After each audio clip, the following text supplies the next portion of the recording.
30 देशों का समूह है जिसका हर साल एक सम्मेलन होता है। इस सम्मेलन की अध्यक्षता करना अपने आप में एक बहुत बड़ी बात होती है, क्योंकि सम्मेलन की अध्यक्षता करने का दायित्व उन्हीं देशों को दिया जाता है जो वास्तविक शक्ति रखते हैं, जिनके पास संसाधन है। देखिए, एक बात मैंने पहले भी बताई थी और आज भी बता रही हूँ कि जब कोई कार्यक्रम आयोजित किया जाता है, इवन आज के क्लासरूम, अक्सर हम अपनी क्लासरूम में एमए की क्लासरूम में लेक्चर लेते थे, लेकिन आज इस क्लासरूम में प्रोजेक्टर है, क्लासरूम बड़ा है, सीट ज़्यादा है, तो ऐसा कहा गया कि आप ये लेक्चर यहाँ पर लेंगे। ठीक है, ध्यान से समझिएगा। जिसका घर बड़ा हो, बहुत ज़्यादा कमरे हो, खूब सारे संसाधन हो कि अतिथियों का G20 की अध्यक्षता करने का।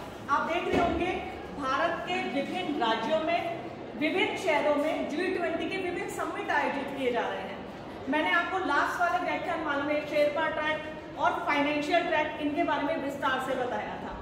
क्योंकि मैं इसको सोशियोलॉजी से जोड़कर चल रही हूँ, तो आज जो टॉपिक आया है वो टॉपिक आया है सबका विकास, सामाजिक सुरक्षा और G20। देखिए, जैसे हम सोचते हैं, जो ये शब्द आया है सबका विकास, सबका विकास का मतलब अगर आप अपने जहन में समझे तो क्या सोचेंगे इसके बारे में? सबका विकास मतलब जैसे बोलना होगा आज क्लासरूम में, मोदी जी कहते हैं ना सबका साथ सबका विकास, मतलब क्या है?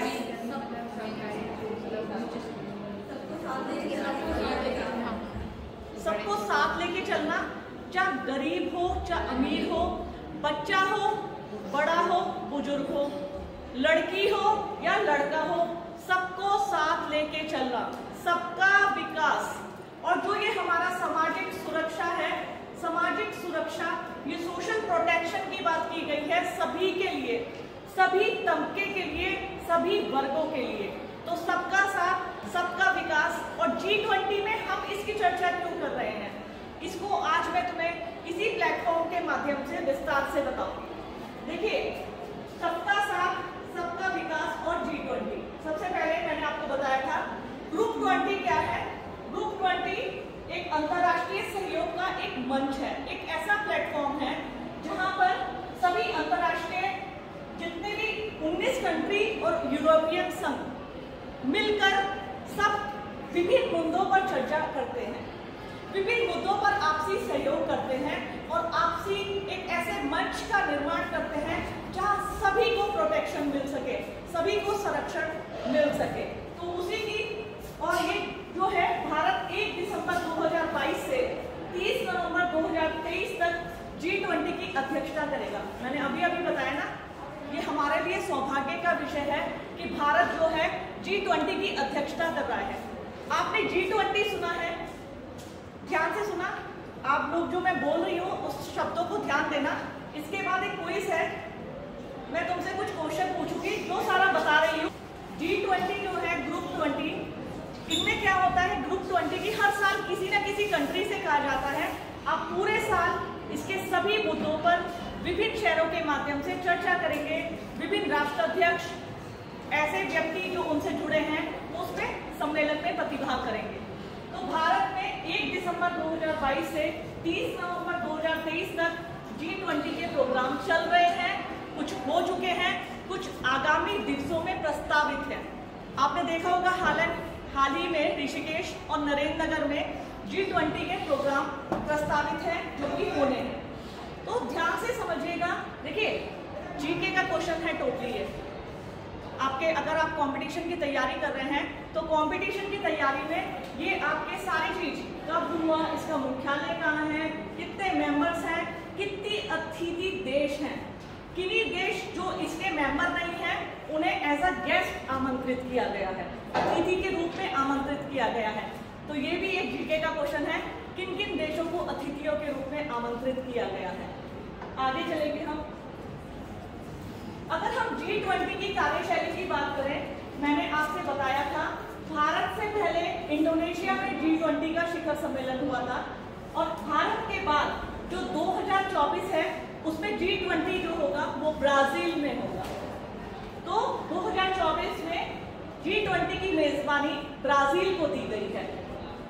जैसे भारत ने जो बैठक होती है, बैठक लेकर G20 के शिखर सम्मेलन के लिए जो भारत की शुरुआत थी उसको शुरू किया था। अब अपने नवंबर 2023 में भारत ये बैठक ब्राजील को देगा। इसका मतलब होगा जो इसकी अध्यक्षता होगी आगामी, वो ब्राजील करेगा। और जैसा कि आप देख रहे हैं, इसकी अध्यक्षता के तहत एक वर्ष के लिए G20 का पूरा एजेंडा तैयार किया जाता है कि क्या क्या डिस्कस किया जाएगा, किन किन बिंदुओं को वरीयता दी जाएगी, कौन से ऐसे मुद्दे हैं जो हमारे लिए समस्या बने हुए हैं, जिनको हम वैश्विक मंच पर सब मिलजुल कर उसके ऊपर चर्चा कर सकते हैं, उसका निदान निकाल सकते हैं। तो इसकी बात की गई है। तो मैंने जैसा कि बताया था, पहले भी बताया था, इसके 2 ट्रैक होते हैं, शेरपा ट्रैक और वित्त ट्रैक।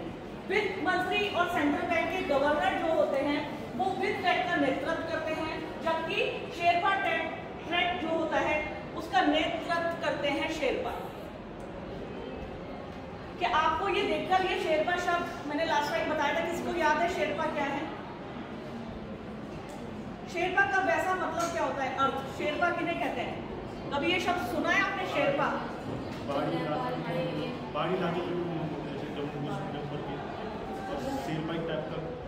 लास्ट टाइम मैंने आप लोगों को विस्तार से बताया था कि शेरपा किसे कहते हैं। सही जा रहा है अनुराग? नेपाल में जब माउंट एवरेस्ट आपने देखा है चढ़ते हैं, शेरपास होते हैं। शेरपास क्या होते हैं? वो इतने स्ट्रॉन्ग होते हैं, फिजिकली इतने स्ट्रॉन्ग होते हैं कि जहाँ लैक ऑफ ऑक्सीजन होता है वो बहुत जल्दी से सर्वाइव कर जाते हैं। खूब सारा सामान लाते रखते हैं अपने पीठ पर, डायरेक्ट करते हैं, उनको सारे ट्रैक पता रहते हैं, सारे रास्तों का आभास होता है, वहां से ये शेरपा शब्द लिया गया है। तो यहाँ पे वित्त ट्रैक और शेरपा ट्रैक आया है। अब G20 के सदस्य हैं, ध्यान दीजिएगा, ग्रुप, इसका पूरा नाम है ग्रुप ऑफ 20। अगर पूछा जाता है आपसे G20 किसे कहते हैं, तो ये है ग्रुप ऑफ 20। इसमें अगर देखा जाए 19 देश हैं। 19 देश में जैसे यहाँ पर लिखा हुआ है अर्जेंटीना, ऑस्ट्रेलिया, ब्राजील, कनाडा, चीन, फ्रांस, जर्मनी, भारत और साथ में यूरोपियन संघ। 19 देश और यूरोपियन संघ इसके सदस्य हैं। आगे हम चलते हैं। इसमें देखिए जो G20 है, जो उसकी प्राथमिकताएं हैं, जो प्रायोरिटीज दी जाती है, वो किन किन क्षेत्रों को दी जाती है, ये सम्मेलन क्यों किए जाते हैं, क्या इनका उद्देश्य आमजन से भी जुड़ा है? तो मैं यहाँ कहूंगी हाँ, बिल्कुल जुड़ा है। क्योंकि जो इसकी प्राथमिकताएं होती हैं, प्राथमिकता को वरीयता क्रम में अगर हम देखें, समावेशी, न्याय संगत और सतत विकास, जो सस्टेनेबल डेवलपमेंट की हम बात करते हैं। साथ ही साथ हमारे पर्यावरण के लिए विमेंस एम्पावरमेंट, जो हमारा लास्ट टॉपिक था, उसके लिए बात करता है। स्वास्थ्य, कृषि, शिक्षा, वाणिज्य और डिजिटलाइजेशन के लिए खूब चर्चा की जा रही है। इवन अभी हाल ही में साइंस 20 करके भारत के विभिन्न शहरों में आयोजित किए गए, जहां विज्ञान को प्रोत्साहित करने के लिए खूब लोगों ने अपनी राय दी। विदेशों ने MOU साइन किए, मेमोरेंडम ऑफ अंडरस्टैंडिंग जिसको कहते हैं। उन्होंने कहा कि हम आपस में मिलकर, 2 देश मिलकर कार्य करेंगे। तो विज्ञान के क्षेत्र में, संस्कृति के क्षेत्र में, स्वास्थ्य, कृषि, शिक्षा, वाणिज्य से लेकर कौशल, मानचित्रण। देखिए एक इम्पॉर्टेंट डिस्कस हुआ था भारत में, अगर आपने न्यूज को देखा हो, मैपिंग के लिए, मानचित्रण के लिए हम जिस GPS प्रणाली की बात करते हैं उसे फॉलो भी कर रहे हैं, लेकिन हम मैपिंग को राइट डायरेक्शन, मैपिंग आज तक तुम मैप का कहाँ इस्तेमाल करते हो? गूगल मैप इस्तेमाल करते हो आप लोग? कहाँ करते हैं बताइए जल्दी जल्दी। रास्ता खोजने के लिए और कोई एड्रेस देखने के लिए किया है, और कहाँ किया है? किसी को भेजना है। लेकिन आपको ये बात जानकर बड़ा अच्छा लगेगा, अब मैपिंग का प्रयोग किया जाए। जो G20 में निकल के आया है, उन्होंने बोला है कि मैपिंग के माध्यम से हम अपने खनिजों का पता लगाएंगे, कौन कहाँ पर ज्यादा है। हालांकि होता पहले भी था, लेकिन उस तरीके से जैसे होना चाहिए था वो नहीं हुआ था। किस क्षेत्र में मछली पालन ज्यादा है, मछलियों की संख्या ज्यादा है, किस क्षेत्र में खनिज के संसाधन मौजूद है, किस क्षेत्र में पॉल्यूशन ज्यादा हो रहा है, उसकी मैपिंग की जाएगी। किस स्टेज में, किस क्षेत्र में पर्यावरण या जो हम देखते हैं ग्रीनरी ज्यादा है, जिससे ग्रीन, अगर हम, तुमने देखा होगा कार्बन टैक्स, कार्बन क्रेडिट्स, ये सब शब्दावलियां अस्तित्व में आ रही हैं, तो इनकी मैपिंग के जरिए पता लगाया जाएगा। हम देखे जाएंगे हम भारत में सोने के भंडार, कोयले के भंडार कहाँ पर ज्यादा है, ये मैपिंग के थ्रू किया जाएगा। तो इस पर ऐसा नहीं है सिर्फ सम्मित होती है, गंभीरता से मंथन होते हैं। तो साथ ही साथ वित्त पोषण, वैश्विक खाद्य सुरक्षा, ऊर्जा सुरक्षा, ग्रीन हाइड्रोजन, आपदा जोखिम, मैपिंग में आपदा जोखिम को भी लिया गया है। जो मैंने पढ़ा था कि आपदा से संवेदनशील क्षेत्र, जैसा कि आप जानते हैं उत्तराखंड जो है आपदा के क्षेत्र में, आपदा की दृष्टि से संवेदनशील क्षेत्रों में आता है। तो ऐसे में संवेदनशील क्षेत्रों को पहले ही चिन्हित कर लिया जाएगा, पहले ही उनकी मार्किंग कर ली जाएगी कि ये आपदा की दृष्टिकोण से अति संवेदनशील क्षेत्रों में आते हैं, तो इनके ऊपर विशेष सावधानी बरती जाए, और सरकार कर भी रही है। देखिए, अगर हमें किसी चीज का पता नहीं है, कोई हमें डायरेक्ट कर दे या हमें बता दे कि यहाँ नहीं जाना है, यहाँ पर खतरा है, तुमने देखा होगा रेड क्रॉस का निशान लगा रहता है, तो वहाँ हम सतर्क हो जाते हैं कि यहाँ पर कुछ खतरा है। अगर इसी तरीके से आपदा के दृष्टिकोण से संवेदनशील क्षेत्रों को चिन्हित करके इस तरीके से पहले ही हमें बता दिया जाएगा, तो आपदा से होने वाले नुकसानों को काफी कम किया जा सकता है। बदल तो हम नहीं सकते, हम इंसान हैं, हम आपदाओं का रुख नहीं मोड़ सकते, ना ही उन्हें कंट्रोल कर सकते हैं। हाँ, उससे होने वाले जोखिम के प्रभाव को कम कर सकते हैं, पहले से ही सचेत होकर। इसके बारे में चर्चा हुई, और विकासात्मक सहयोग, आर्थिक अपराध जो साइबर क्राइम्स है, जो साइंस 20 हुआ था भारत में, साइंस 20 3-4 जगह आयोजित किया जा चुका है। साइंस 20 में जो ये क्रिमिनल्स हमारे बढ़ते जा रहे हैं, खासतौर पर साइबर क्राइम, इस पर विशेष ध्यान देने के लिए कहा गया है। इस पर उन्होंने कहा था एक ऐसा प्लेटफॉर्म, ऐसे सूचना तंत्र विकसित किया जाएगा, मजबूत सूचना तंत्र जो लोगों की जानकारियों को संरक्षित करेगा, उन्हें सुरक्षित करेगा।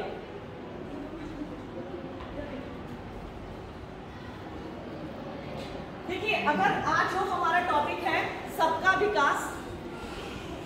विकास, सामाजिक सुरक्षा और G20, अगर मैं सामाजिक सुरक्षा की बात करूं तो अंतर्राष्ट्रीय श्रम संगठन ने सामाजिक सुरक्षा को परिभाषित किया है। देखिए, उन्होंने क्या कहा है, सामाजिक सुरक्षा को परिभाषित उन्होंने करते हुए कहा है कि वो संरक्षण, वो प्रोटेक्शन जो कोई समाज नागरिकों को, परिवारों को स्वास्थ्य सेवा प्राप्त करने के लिए, और खास तौर पर बुढ़ापे, बेरोजगारी, बीमारी, असक्षमता, काम करने के दौरान चोट लगने, मातृत्व या किसी परिवार को चलाने वाली मौत की स्थिति में आमदनी की गारंटी देता है। आज इस प्लेटफॉर्म में हम उन बातों की चर्चा करेंगे जो सोशल प्रोटेक्शन की मैं बात कर रही हूँ। सामाजिक सुरक्षा, क्या आप जानते हैं आपके देश में, आपके देश मतलब भारत में, मातृत्व सुरक्षा दी जाती है?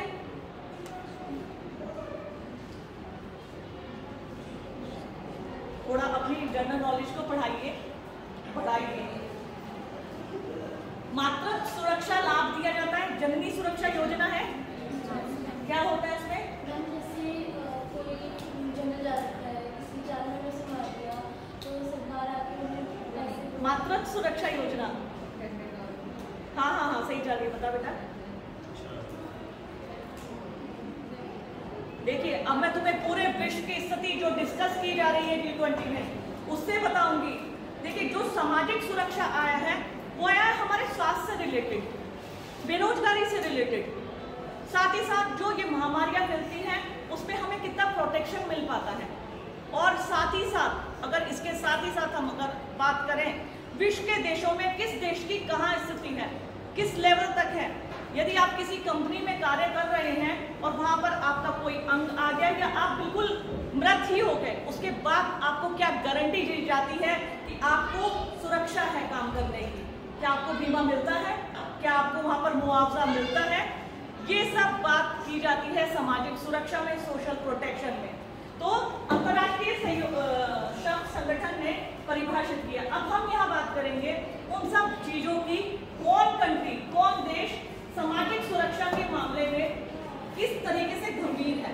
ये जो हमारा ये डायग्राम है ये बताता है कि भारत के साथ साथ अमेरिका, ब्रिटेन और जर्मनी, मैंने इन कंट्रीज को लिया है। देखिए आप सब जानते ही हैं भारत एक विकासशील देश है और विकसित देशों की तुलना में भारत अभी विकास कर रहा है। टेबल पे बैठे तो अगर मैं मातृत्व लाभ जो तुम्हें अभी बताया था, जननी सुरक्षा योजना या मातृत्व लाभ, भारत में पूरे भारत में जो गर्भवती महिलाएं होती हैं उनको अनाज दिया जाता है समय समय पर। फिर पहले 2 बच्चों में उन्हें एकमुश्त धनराशि दी जाती है कि आप अपना और अपने बच्चे का पालन पोषण कर सके। तो यहाँ पर मातृत्व सुरक्षा दी जाती है। लेकिन अगर हम वैश्विक उस पर नजर डालें और साथ ही साथ अगर आप देखते हैं, आप किसी भी कंपनी में, किसी संस्थान में कार्य कर रहे हैं, तो आपको कार्य के दौरान जो बड़ी बड़ी कंपनी होती है उनमें श्रम संगठन बने होते हैं। श्रम संगठन के माध्यम से भी और कंपनी के माध्यम से भी कंपनी क्या करती है, अपने कर्मचारियों को हितों को संरक्षित करती है। अगर कोई मर जाता है या अपंग हो जाता है या चोटिल हो जाता है, उसके लिए वो मुआवजा देती है, वो उनका बीमा कराती है और ये करना अनिवार्य होता है जोखिम वाले कारखानों में भी, और असंख्य संस्थानों ने तो इसको कंपलसरी कर दिया है। आप नोएडा, दिल्ली, बड़े बड़े शहरों में जब जॉब करने जाएंगे, इवन जो ये सेक्टर्स होते हैं ना, सर्विस सेक्टर, इसमें भी वहाँ जाते ही साथ सबसे पहले आपका जो बॉन्ड भराया जाएगा, बॉन्ड के साथ साथ आपकी सैलरी से आपका पहले ही बीमा संरक्षित कर दिया जाएगा, इंश्योरेंस जिसे कहा जाता है।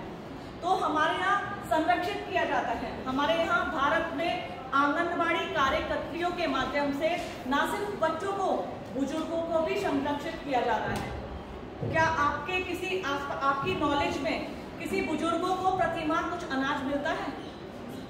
मिलता है? संजना बताएंगे आप कहाँ पर? प्रतिमाह बुजुर्गों को अनाज देते हैं। देखिए मैंने अभी बताया था ना, अंतर्राष्ट्रीय श्रम संगठन के बारे में, उन्होंने सामाजिक सुरक्षा को किस तरीके से परिभाषित किया था। उन्होंने बुजुर्गों, वृद्धों के लिए कि एक प्रोटीन की निर्मित मात्रा उन्हें मिलती रहे, मातृत्व लाभ के लिए, बच्चों के लिए। इवन जब हमारे यहाँ कोविड फैला था, कोविड के दौरान सरकार ने जितने भी हो सकता था उतने खाद्य सुरक्षा को संरक्षित किया था, लोगों को खाद्य सामग्री पहुंचाई थी। बहुत से लोग हैं जो सरकार विरोधी हैं, वो कहते सरकार ने नहीं पहुंचाया, तो वो तो हर सरकार में होता है। ना तो मैं बीजेपी को फेवर कर रही हूँ, ना मैं कांग्रेस को फेवर कर रही हूँ, लेकिन जो सरकार ने जितना प्रोटेक्शन किया लॉकडाउन के दौरान या स्वास्थ्य महामारी के दौरान, इस महामारी के दौरान यदि हम अन्य वैश्विक देशों से भारत की तुलना करें, बड़े बड़े टीवी पे मैं देखती हूँ एक से एक माइंडसेट लोगों को कि जो ये कहते हैं कि हाँ कुछ भी नहीं हुआ है, लोग सिर्फ मरे हैं। तो आप क्या जानते हैं, छोटे छोटे यूरोपियन कंट्रीज में भारत से ज्यादा लोग मरे हैं। वहां पे जो जगह नहीं थी दफनाने की। तो अगर ये आप भारत को नजर में रखें तो देखो नुकसान जब होता है, यदि कोई बिल्डिंग गिरती है तो मरते तो काफी लोग हैं। हाल ही में जब टर्की में भूकंप आया, उस भूकंप की त्रासदी ने पूरे टर्की को ऐसा बेहाल कर दिया कि बच्चा बच्चा रोने को मजबूर हो गया था। ऐसे में जब वैश्विक महामारी कोविड की फैली तो भारत ने समेटने की कोशिश की, काफी कुछ लोगों को सुरक्षा पहुंचाई। जो हमें फ्री में सबके वैक्सीन लगी है, पैसे लिए थे तुमसे? जब तुम टेस्ट कराने जाते थे पैसे देते थे? नहीं देते थे, मैंने भी नहीं दिए। तो ये सब चीजें जो है, ये जो चीजें सरकार की तरफ से हमें सुरक्षित रखने के लिए, हमें सुरक्षा प्रदान करने की दृष्टि से आयोजित की गई। तो अगर हम वैश्विक दृष्टिकोण से देखें, तो अगर सामाजिक सुरक्षा के प्रकारों की बात करें तो कुछ आंकड़े हैं भारत जैसे बच्चों के लिए है।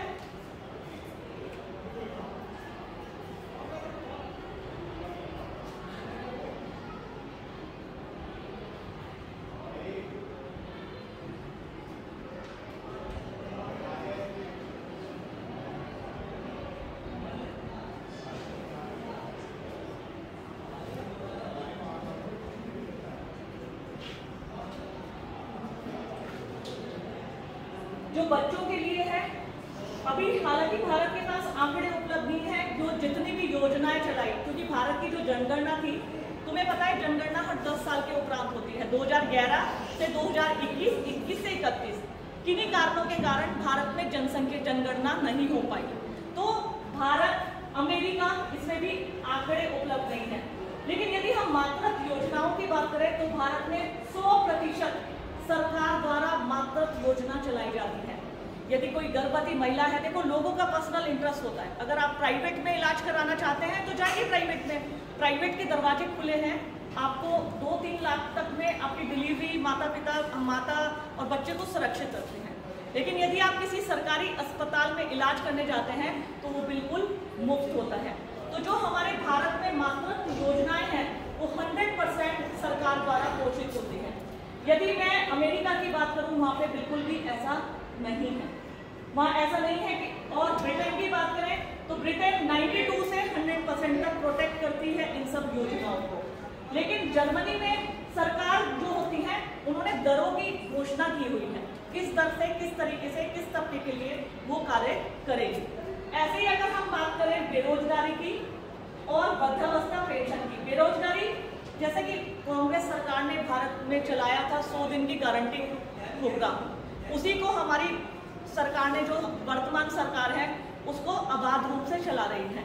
यहाँ पे हर एक बेरोजगार व्यक्ति को, जो हर परिवार के एक सदस्य को जिसका कार्ड बना है, जो इच्छुक है, जो इच्छुक ही नहीं है सरकार उसके पास नहीं जाएगी।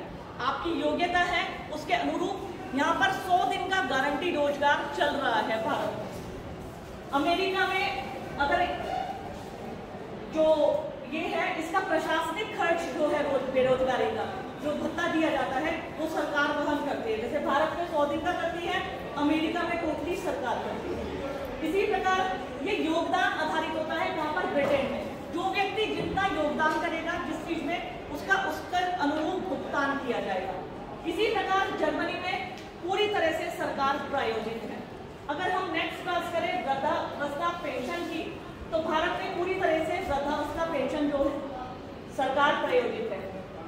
इसी तरीके से अमेरिका में, इसी तरीके से ब्रिटेन में, और जो हमारा जर्मनी है उसमें भी कुछ अंशदान जो होती है जर्मनी की सरकार करती है। तो सामाजिक दृष्टिकोण से यदि हम बात करें, अगर हम कहें तो सरकार सुरक्षा देती है, वो अपने हर वर्ग का ख्याल रखती है। लेकिन कहीं ना कहीं मामला कहाँ पे आके उलझ जाता है या आड़े आ जाता है, देखिए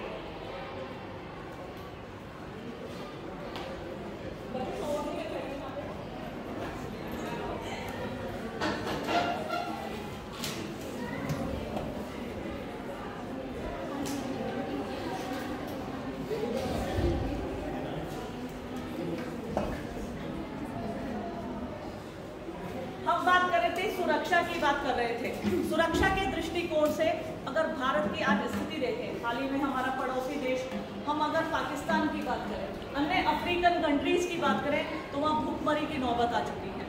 वहाँ के लोग अनाज के लिए, वहाँ अनाज जो है बहुत महंगा है, पूरे थैला भर के नोट लेके जाते हैं, तब जाके बाजार से कुछ 1 दिन का 2 दिन का राशन लेके आ पाते हैं। लेकिन अगर हम आज भारत की स्थिति की बात करें तो भारत की स्थिति, भारत विकास की ओर अग्रसर है। जो यहाँ सरकार ने योजनाएं चला रखी हैं उससे आम आदमी का विकास हो रहा है, लोगों को रोजगार मिल रहा है, और जो हमारी आय है, आय जो है वो दिन प्रतिदिन प्रति व्यक्ति पर कैपिटा इनकम है हमारे विकास के अनुरूप बढ़ती जा रही है। तो सरकार जो है उसके अनुरूप जो है कोशिश कर रही है कि किस तरीके से हम भारत को विकासशील की श्रेणी से निकालकर विकसित देशों की श्रेणी में शामिल करें। तो G20 के माध्यम से, विभिन्न प्लेटफॉर्म के माध्यम से, ये विभिन्न देशों के साथ मिलकर ये प्लेटफॉर्म बनाया जा रहा है कि हम कहाँ भारत को किस किस क्षेत्रों में और आगे ले जा सकते हैं, किस तबके के लिए और अच्छा कर सकते हैं, किस क्षेत्र में जो रोजगार के साधन उपलब्ध नहीं है उसमें हम और आगे तक जा सकते हैं। क्या आप जानते हैं भारत का जो कार्यशील क्षेत्र है, भारत के साथ साथ विश्व के अन्य देशों में भी अपना परचम लहराए हुए। हमारे यहाँ जो लोगों की क्रिएटिविटी है सिर्फ वो भारत के साथ साथ नहीं, उनके विश्व के देशों में प्राथमिकता दी जा रही है। साथ ही साथ जो G20 के देश हैं, G20 का समिट है, मैंने तुमसे कहा था जो G20 की अध्यक्षता भारत को मिली है, ये भारत का सौभाग्य है। सौभाग्य मैंने इसलिए बोला था एक तो भारत को मेहमान नवाजी का मौका मिलेगा, साथ ही साथ जिस तरीके से MOU साइन किए जा रहे हैं या अन्य कंट्रीज भारत को गंभीरता पूर्वक ले रहे हैं, उससे आगामी आने वाले समय में शिक्षा के क्षेत्र में, रोजगार के क्षेत्र में, व्यापार के क्षेत्र में भारत के अन्य देशों के साथ जो है संपर्क बढ़ेंगे, रास्ते खुलेंगे। मेडिकल की फीस अगर हम भारत में पढ़ रहे थे महंगी थी, तो जिस समय हमें इतना नहीं पता था, मैंने काफी बच्चों से पूछा तो उन्होंने कहा मैडम हम ये नहीं जानते थे। जब यूक्रेन और रशिया का युद्ध हुआ उस समय हमें पता चला नंबर ऑफ स्टूडेंट यूक्रेन में मेडिकल स्टडीज कर रहे थे, हम लोग तो ये जानते ही नहीं थे। तो आप क्या ये जानते हैं, आज G20 के माध्यम से भारत ने कोशिश की है अन्य देशों के साथ मित्रता का हाथ बढ़ाने की और ये दिखाने की, आप देखिए जैसे को तैसा, जो हमारे साथ जैसा करेगा, हम होता है ना हमारे घर पे मेहमान नवाजी यदि हमारी अच्छी होती है तो हम सोचते हैं, हम कहीं गए और हमारी मेहमान नवाजी बहुत अच्छी हुई तो हम सोचते हैं जब ये हमारे घर आएगा तो हम भी इसकी बहुत खातिरदारी करेंगे, हम भी इसके साथ बहुत अच्छे से पेश आएंगे। तो ध्यान रखना, जो ये सब चीज है भारत के लिए आगामी दिवसों में, आगामी वर्षों में मील का पत्थर साबित होगी। है तो छोटा सा प्रयास, लग रहा है कि ये छोटी सी संस्कृति दिखाने का प्रयास किया जा रहा है, नहीं, ये वास्तव में आप आज अगर ऋषिकेश को जाके देखें, सूचना विभाग में मेरे एक सीनियर सर है, जब मैं सूचना विभाग में कार्यरत थी, वो रोज मुझे ऋषिकेश का अपडेट भेजते हैं। कल उन्होंने जानकी सेतु का अपडेट भेजा तो बहुत बड़ा वहाँ पर पेंटिंग्स बनाई गई है, मतलब इतना सुंदर कर दिया, किन्हीं किन्हीं क्षेत्रों को देखकर लग रहा है कि हम भारत में हैं, लग नहीं रहा है कि हम भारत में हैं। यानी उसकी सुंदरता को बढ़ाने का, उसको चार चांद लगाने का कार्य किया जा रहा है। ये इसीलिए किया जा रहा है कि अतिथि देवो भव, अतिथि हमारे देवता के समान है, हम उसका आतिथ्य अच्छा करेंगे तभी हम जब दूसरे देशों में जाएंगे तो उन देशों में हमारा आतिथ्य कैसा होगा। नेक्स्ट हम बढ़ते हैं। देखिए मैंने वही उस चीज को हाईलाइट किया जो महामारी आई थी, वैश्विक महामारी के बाद दुनिया में सुरक्षा के दृष्टिकोण से अगर हम देखें, बहुत से देशों की जो कंडीशन है बहुत दयनीय हो गई है। लोगों ने भारत के आंकड़े तो देखे, क्या तुमने भारत के साथ साथ अन्य देशों के आंकड़े देखे जिनकी जनसंख्या मुट्ठी भर थी और उसमें कितने प्रतिशत लोग इस महामारी से हताहत हुए? इस महामारी ने कितने लोगों का रोजगार छीन लिया? इस महामारी ने कितने लोगों को, गरीबों को भुखमरी की कगार पर खड़ा कर दिया? लेकिन भारत ने स्थिति को बिल्कुल संभाले रखा। यहाँ अगर हम देखें तो जैसे ट्रेन पटरी पर आती है तो अब हमारा जीवन बिल्कुल सामान्य हो गया है। हम अपने सामान्य दिनचर्या में, स्टूडेंट पढ़ाई में लगे हुए हैं, व्यापारी अपने व्यापार में लगे हैं, कंपनियां धीरे धीरे चलने लगी हैं, लोगों का जो है धीरे धीरे आप देख रहे हैं शादी विवाह उत्सव सब में बिल्कुल सामान्यता जैसा पहले था वैसे चल पड़ा है और सामान्य रूप से चल रहा है। जिस चिकित्सा व्यवस्था को कह रहे थे चरमरा गई है, ये नहीं हो रहा है, लेकिन आज अगर हम देखें तो काफी कुछ, बहुत ज्यादा, काफी कुछ नहीं बहुत ज्यादा नियंत्रित है। तो महामारी के दृष्टिकोण से अगर हम G20 के देशों की जो जनसंख्या है, पूरे G20 जो ग्रुप है, उसमें निचले वर्ग के लिए सामाजिक व्यवस्था में काफी सुधार देखा गया है। रीजन क्या था? G20 ग्रुप 20 ने कहा था हम मिलकर एक दूसरे के साथ हैं। जैसे होता है ना, जब हम किसी से दोस्ती कर लेते हैं, दोस्त कहता है कि आज मैं तेरे साथ खड़ा हूँ, तुझे कोई भी परेशानी आने नहीं दूंगा। G20 का ये प्लेटफॉर्म उन्हीं मित्रों के एक ग्रुप की तरह हो गया है जो आपस में सभी के साथ कंधे से कंधे मिलाकर खड़े हैं कि मैं तुझे कभी भी अब कोई परेशानी आने नहीं दूंगा, हम मिलकर साथ साथ खड़े हैं। तो ये ही G20 की माध्यम से बताने का प्रयास किया गया है। तो बच्चों, जो ये G20 था, इसके बारे में, सामाजिक सुरक्षा के बारे में, सबके विकास के बारे में G20 के माध्यम से प्रयास किया जा रहा था सरकार ने, और ये प्रयास जो है अभी भी खत्म नहीं हुए हैं, निरंतर जारी है। तो ये आज का लेक्चर था G20 के बारे में। अब एक छोटा सा क्विज है, मैंने अभी आपको G20 के